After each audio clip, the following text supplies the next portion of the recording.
అయితే సాక్షి పత్రికలో నాకేదో సుప్రీంకోర్టులో షాక్ వచ్చిందని ఏదో తొలి పేజీలో మంచి భాగం, మూడో పేజీలో ఇంకొంత వేసి మంచిగా కవరేజ్ ఇచ్చాడు జగన్.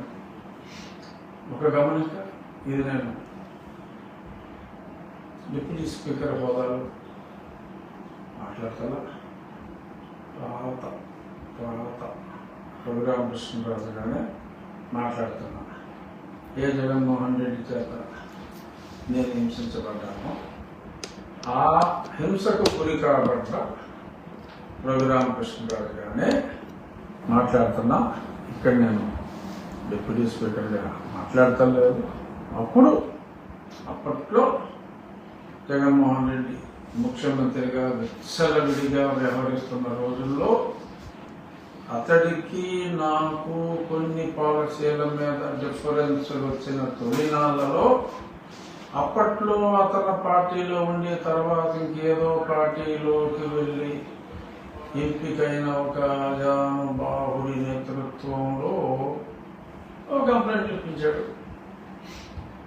అది వెంటనే అప్పట్లోనే సిబిఐ వాళ్ళతోటి ఇమ్మీడియట్గా ఒక రైడ్ చేయించి, అప్పట్లో సాయిరెడ్డి గారు అక్కడ ఉండేవారు కదా, ఆయన కూడా బాగా ఫాలోఅప్ చేసి ఎఫ్ఐఆర్ కూడా అప్పుడే హడావుడిగా చేయటం జరిగింది. ఇన్వెస్టిగేషన్ కూడా అయిపోయింది.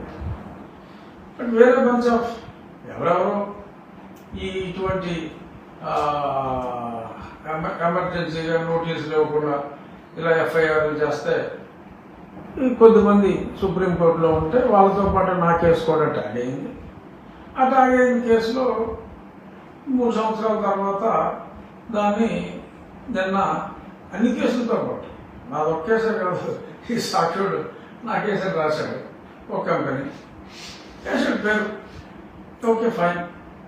బట్ నాకు సంతోషకరమైన అంశం ఏంటంటే ఇవాళ ఈ సాక్షి చూసిన తర్వాత ప్రతిదానికి సంతోషించవలసిన విషయాలు కొన్ని ఉంటాయేమో అని అనిపించింది. ఎందుకంటే ఇవాళ ఈ చిన్న వార్తకి నా బొమ్మేసి అంటే సాక్షిలో నా ఫోటో పట్టని ఏడు మామూలుగా ఏ కార్యక్రమాల్లో పాల్గొన్న ఇటు సాక్షివాడు అయితే అసలు నా ఫోటో కూడా వేయలేదు. ఏదైనా ఉన్నా నా ఫోటో కట్ చేయటం, ఒక 10 మందిలో నేనున్నా నా పేరు లేకుండా రాయటం, ఇటువంటి ఎలా పనులే చేస్తూ ఉంటాడు వాడు. కానీ ఒకటి వేశాడు, మంచిగా బాగానే వేశాడు. బట్ ఒకటి నేను హానెస్ట్గా సంతోషించే అంశం ఏంటంటే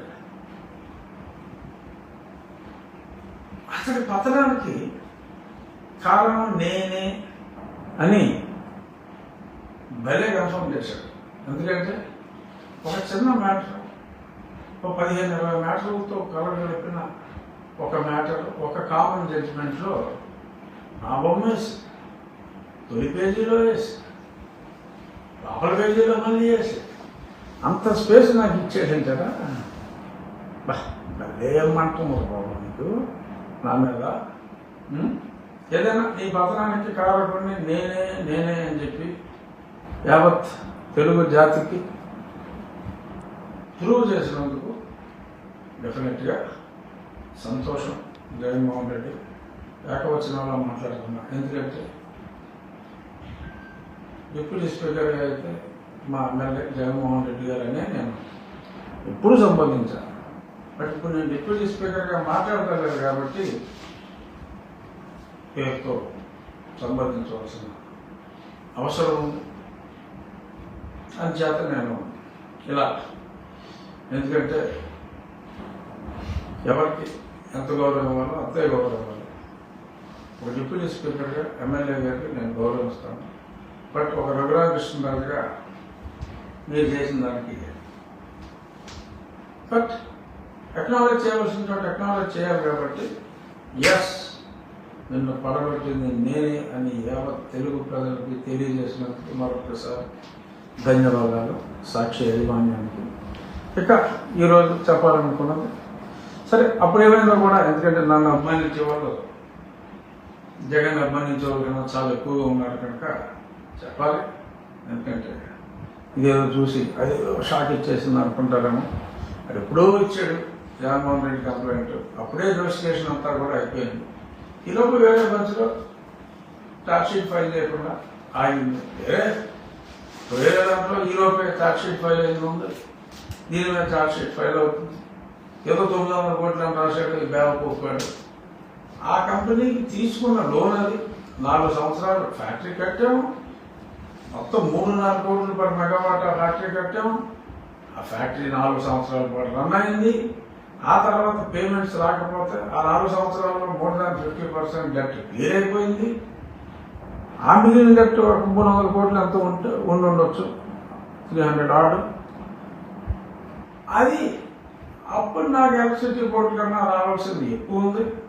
బట్ ఈలోపు ఇలాంటి కంప్లైంట్లు ఇవన్నీ పెట్టి దాన్ని ఎన్సీఎల్టీ వెళ్ళేలాగా వాళ్ళు చేశారు. No regrets. వ్యాపారం తర్వాత రావచ్చు పోవచ్చు. బట్ ఇలా 900 కోట్లు ఒరిజినల్ లోన్ ఇచ్చేసింది కాకుండా మామూలుగా బ్యాంక్ ఇంత లోన్ తీసుకుంది అంటాడు. దానికి ఇది చెల్లలు పలవరగా సాక్షిగా అక్కడ ఉన్నదే లేదు. చివరికి ఏమైంది, కుంజరహారాగా చివరిలో రాశాడు. ఏదైనా ఉంటే మీరు హైకోర్టుకి వెళ్ళి అక్కడ తెలుసుకోవచ్చు అని రాశాడు. అసలు రాయకుండా బాగుండదు చెప్పలో పడేశాడు. అపాయింట్మెంట్ షాక్, ఎట్లా నా తప్పలో షాక్.